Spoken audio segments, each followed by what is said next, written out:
This picture that Geeta we wanted to show the president because President sir, this picture actually ruffled a lot of feathers across the world. The Russian, Vladimir China. Putin, Xi Jinping, and Narendra Modi, 3 nation heads together, and people were going all over social media and America. But even if you look at that picture, President sir, how do you have these alternative blocs and how can they become a real force if there are fundamental unresolved issues between key member states in that bloc? Вы знаете, конфликты всегда есть. А когда их не было? Давайте вот. देखिए, संघर्ष तो हमेशा मौजूद रहे हैं। ऐसा कोई समय नहीं रहा जब दुनिया में कोई संघर्ष न हो।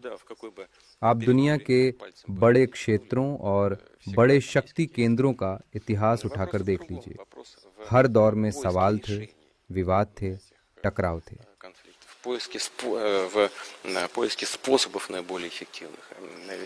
सबसे महत्वपूर्ण बात यह है कि आप इन संघर्षों का समाधान कैसे ढूंढते हैं।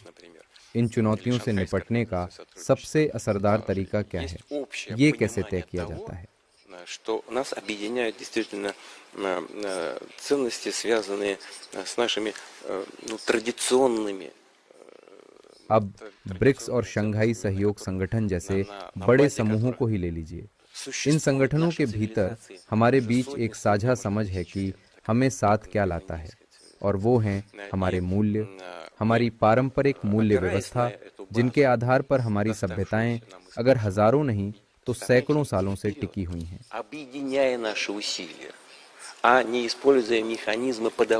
इन्हीं मूल्यों को पिछली पीढ़ियों से विरासत में पाकर हम आगे बढ़ने की कोशिश कर रहे हैं, अपने प्रयासों को एकजुट करके, न कि इन मौकों को दबाकर। और जब आप मिलकर काम करते हैं तो परिणाम एक तरह की सिनर्जी पर आधारित होता है और वो नतीजा बेहद प्रभावशाली होता है। और इन्हीं चीजों को हम इन संगठनों में प्राथमिकता देते हैं।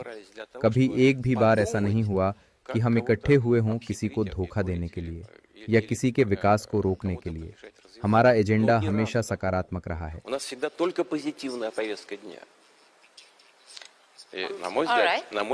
प्रेसिडेंट पुतिन, बहुत इम्पोर्टेंट है अगर आप अल्टरनेटिव ब्लॉक्स बना रहे हैं तो वहाँ पे इकोनॉमिक स्टेबिलिटी दिखाना। इस इकोनॉमिक स्टेबिलिटी में क्या हम रूबल की बात कर सकते हैं, ब्रिक्स करेंसी की बात कर सकते हैं? क्या वो विकल्प है जिससे आप देखेंगे कि ये पूरा जो ग्लोबल साउथ है वेस्ट से दूर होता हुआ लेकिन फिर भी स्ट्रांग होता हुआ नजर आए? और इसी में मैं जोड़ना चाहूंगी गीता की डी डॉलराइजेशन, यानी डॉलर पर निर्भरता को कम करने के लिए क्या एक करेंसी पर सहमति बनती हुई दिख रही है आपको? Вы знаете, никуда не надо спешить. Спеши медленно. И тогда не будешь совершать каких-то грубых ошибок. हमें जल्दबाजी नहीं करनी चाहिए। कई बार बड़ी गलती हो जाती है। आप यूरोप को देखें, वहाँ अमेरिकी सिस्टम है।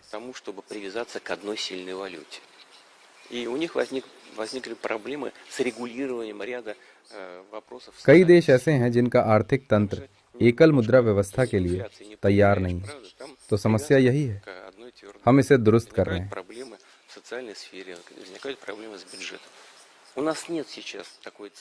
जैसा कि आप जानते हैं कि अपनी मुद्रा में हम आसानी से कारोबार नहीं कर सकते। क्यों? क्योंकि एकल मुद्रा व्यवस्था है। हमारा लक्ष्य एकल मुद्रा व्यवस्था विकसित करना नहीं है। हम जो करने जा रहे हैं उसे बहुत सावधानी और समझदारी से करना होगा। Надо шире использовать возможности нового банка развития БРИКС. Так, вот мы, например, предлагаем создать. हमें अपनी मुद्रा का इस्तेमाल करना चाहिए और ब्रिक्स न्यू डेवलपमेंट बैंक का इस्तेमाल व्यापक स्तर पर करना चाहिए। उदाहरण के तौर पर अपनी अर्थव्यवस्था और ग्लोबल साउथ के विकास के लिए हम एक निवेश प्लेटफॉर्म बनाएं जो कारोबार के लिए इलेक्ट्रॉनिक पेमेंट का इस्तेमाल करे और शुरुआती तौर पर उसकी क्षमता $100 बिलियन की हो।